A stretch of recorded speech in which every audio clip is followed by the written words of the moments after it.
బేహద్ పరం మహాశాంతి బేహద్ ఆత్మిక పరివారంలకు ఆత్మిక సోదరి సోదరులకు బాపూజీ దశరథభాయ్ పటేల్ తెలుగు ఛానల్కు స్వాగతం.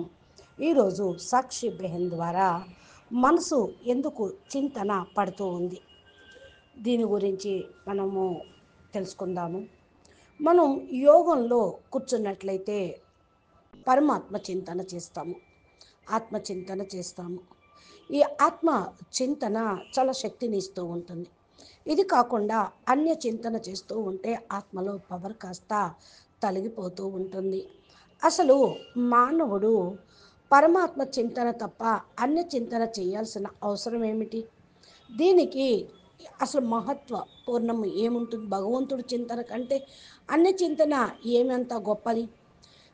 పరమాత్మ చింతనకి ఎక్కువ మహత్యం అనేది ఇవ్వకపోతూ ఉంటే అన్న చింతాగ్రస్తులైపోయి అనారోగ్య పాలవుతూ ఉంటారు. దీనిపైన మనం ధ్యాస పెట్టాలి. మనం మన మనసుని పరమాత్మ యందు లగ్నం చేసినట్లయితే దానికి అతీతంగా ఫోకస్ చేస్తూ, అంటే ఈ యొక్క సమస్యలు చింతన నుండి అతీతమై పరమాత్మ పైన ఫోకస్ చేస్తే అన్ని చింతనలు తొలగిపోతాయి. ఈ యొక్క చింతన సర్వశ్రేష్టమైన విషయంగా చెప్పబడుతుంది. అన్నిటికంటే సర్వశ్రేష్టమైన చింతన ఇదే కదా. ఎప్పుడైతే నేను నాది అనే చింతన మనకు వస్తూ ఉంటుందో దాని గురించే ఆలోచిస్తూ ఉంటారు. చూడండి, మనము ఆత్మీక యాత్ర చేస్తూ ఉన్నాం. కేవలం పరమాత్మను పొందటం కోసం మనకి జీవితం లభించిందే జ్ఞానాన్ని అర్థం చేసుకొని పరమాత్మ చెంతకు చేరటానికి. ఎంతవరకైతే మనము మన మనసును నియంత్రించుకోమో అది అంతవరకు కళ్ళు లేని గుర్రంలాగా పరుగులు తీస్తూనే ఉంటుంది. అప్పుడప్పుడు మనము దానిపైన ధ్యాస పెట్టాలి.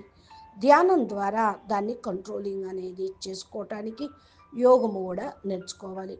ఈ యోగాలు అనేక రకాలుగా ఉంటాయి. కర్మయోగము నేర్చుకోండి, లేకపోతే ఇంకో రకమైనటువంటి ధ్యాన యోగము నేర్చుకోండి. కానీ మనము పర్మనెంట్గా మనసుని స్థిరంగా ఉంచుకోలేకపోతూ ఉన్నాము ఎన్ని నేర్చుకున్నాం.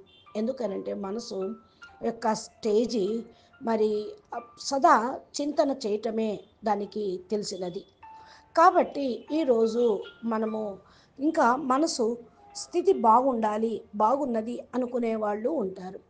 ఎప్పుడు అంటే వాయుమండలం, మంచి వాయుమండలం ఉన్నది, చుట్టుపక్కల సాత్వికమైనటువంటి సత్సంగత్యం చేస్తున్నటువంటి వాయుమండలం ఉంటుంది, మంచి పుస్తకాలు చదివాము, అప్పుడు నా ధ్యాస మంచిగా ఉంటుంది, మనసు కూడా పాజిటివ్ని ఆలోచిస్తుంది.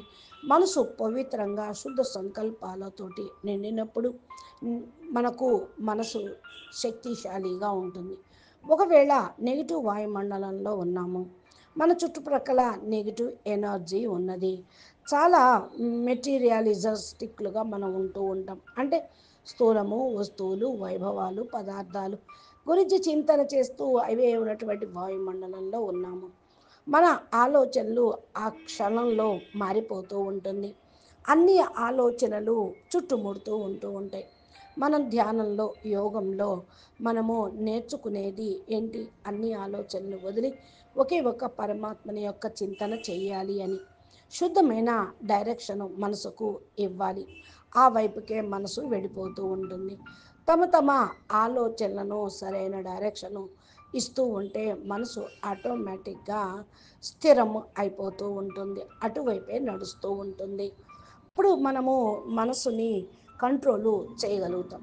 లేకపోతే మనం ఏదైతే మాట్లాడుతూ ఉన్నామో ధారణ పైన ధ్యాస పెట్టినట్లయితే మన యొక్క చింతన ఆ వస్తువుల నుండి ఆగిపోతూ ఉంటుంది. చాలా మీరు చిరకాల సమయం వరకు కూడా మీ చిత్తమును, మీ యొక్క వస్తువులను కూడా అన్నిటినీ కట్ చేసుకుంటూ బుద్ధితోటి మరి మరల్చుకుంటూ ఉండాలి. దాన్నే ధ్యానము అని అంటూ ఉంటారు. దీనిలో మనము ఏదైతే ధారణలు తీసుకుంటూ ఉంటామో ఆ ధారణలు మనకు చాలా ఉపయోగపడతాయి. దాని యొక్క ప్రవాహంలో కొట్టుకుపోకుండా మన యొక్క ఊర్జ పాజిటివ్గా ఆ ధారణల వైపు ఉన్నట్లయితే జ్ఞాన విషయాలు, యోగ విషయాలు, సత్సాంగత్యము దాని యొక్క ధారణలో ఉంటే మన ఊర్జా కూడా చాలా చక్కగా ఉంటుంది. నెమ్మది నెమ్మదిగా ధ్యానంలోకి వెళ్ళిపోతూ ఉంటాము. ధ్యానము ఎలాంటి స్థితి అంటే మనం లోతుగా వెళ్ళిపోతూ ఉంటే మన యొక్క ఆలోచనలు కూడా ఆగిపోతూ ఉంటాయి. అప్పుడే మనము సమాధిలోకి వెళ్ళిపోయినటువంటి అనుభూతి అవుతూ ఉంటుంది. నిస్సంకల్ప స్థితి లభిస్తుంది. ఒకదానిపైనే కాన్సన్ట్రేషన్ అనేది కూడా కుదురుతూ ఉంటుంది. అచ్చా, పరం శాంతి. నమస్తే, ధన్యవాదాలు.